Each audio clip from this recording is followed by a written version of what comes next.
কুমিল্লার মুরাদনগর উপজেলার বাংরাবাজার থানাধীন কোড়ইবাড়ি গ্রামের চাঞ্চল্যকর ৩ খুনের ঘটনায় র্যাবের হাতে আটক বাচ্চু মেম্বার সহ ৬ জনকে আদালতে হাজির করার তথ্য পেয়ে গত রবিবার বিকেলে আদালত প্রাঙ্গণে ছুটে আসেন মুরাদনগর ট্রিপল মার্ডার মামলার বাদী ও নিহত রুবির মেয়ে রিক্তা আক্তার। এ সময় তার সামনে দিয়ে যখন আসামি বাচ্চু মেম্বারকে আদালতে নিয়ে যাওয়া হচ্ছিল তখন খুনি খুনি বলে চিৎকার করে উঠেছিলেন রিক্তা ও তার সঙ্গে আসা স্বজনরা।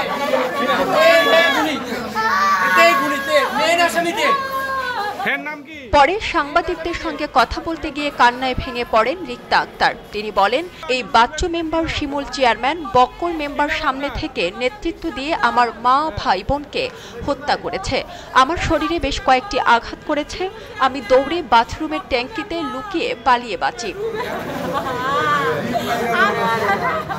তারা বারবার বলছিল এই বংশের কাউকে বাঁচিয়ে রাখা যাবে না, এই বংশকে নির্বংশ করে ফেলবি। যদি ২০টি মামলাও হয় তাতে সমস্যা নাই, এই পরিবারের কাউকে বাঁচতে দেয়া যাবে না।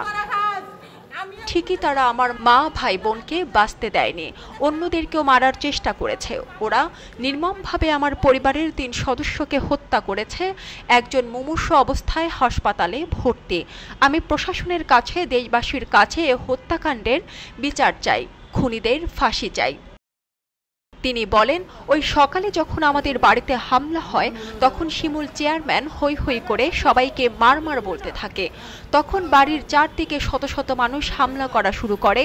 এরপর তারা প্রথমেই আমার মাকে পিটিয়ে কুপিয়ে ও ইট দিয়ে মাথা থেতলে মেরে ফেলে। হামলা শুরু হলে আমাকে যখন মারতে থাকে তখন আমি কোনো রকম আমার 2 সন্তান নিয়ে প্রতিবেশীর 2 জনের বাসায় আশ্রয় নেয়ার চেষ্টা করলেও সেখান থেকে তারা আমাকে বের করে দেয়। পরে সন্ধ্যা পর্যন্ত বাড়ির পাশের একটি টয়লেটের ট্যাঙ্কিতে লুকিয়ে সন্তানদের নিয়ে প্রাণে বেঁচে যাই। আদালত প্রাঙ্গণে কাঁদতে কাঁদতে রিক্তা বলেন, হামলার খবর পেয়ে আমার ভাই রাসেল তার শ্বশুরবাড়ি থেকে ছুটে আসে। বাড়ির কাছে আসতেই মোটর সাইকেলে থাকা অবস্থায় তার উপর হামলা চালাতে থাকে। তার মাথার একদিক দিয়ে অস্ত্র ঢুকে অন্য দিক দিয়ে বেরিয়ে যায়। সে বারবার প্রাণ ভিক্ষা চায়, বলে আমার ছোট একটা মেয়ে আছে, আমাকে প্রাণ ভিক্ষা দেন। কিন্তু কেউ শুনেনি তার কথা। একইভাবে তারা আমার বোনকেও মেরে ফেলে। এ সময় মোবাইল ফোনে মা ভাই ও বোনের ছবি দেখিয়ে রিক্তা আজহারি করতে করতে বলেন, শিমুল চেয়ারম্যানের নির্দেশে ওরা আমার মা ভাই বোনকে হত্যা করেছে।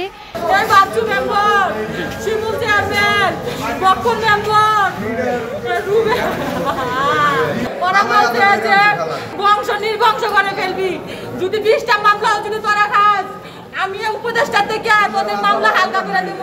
এই শিমুল চেয়ারম্যান নাকি উপদেষ্টা থেকে নাকি মামলা নাকি হালকা করে দিবে। ওরা হচ্ছে আমলিক, ওরা আমার ফ্যামিলিকে এইভাবে নির্মমভাবে হত্যা করছে। আমি দেশবাসীর কাছে ওদের ফাঁসি চাই, আমি ওদের বিচার চাই, আমাকে ন্যায় বিচার দেন। আমি প্রত্যেকটা দেশবাসীর কাছে ভিক্ষা চাই। এ বিষয়ে জানতে চাইলে বাংরাবাজার থানার ওসি মাহফুজুর রহমান বলেন, এ ঘটনায় দায়েরকৃত মামলার প্রেক্ষিতে র্যাব ও সেনাবাহিনীর অভিযানে এখন পর্যন্ত 8 জনকে গ্রেফতার করা হয়েছে।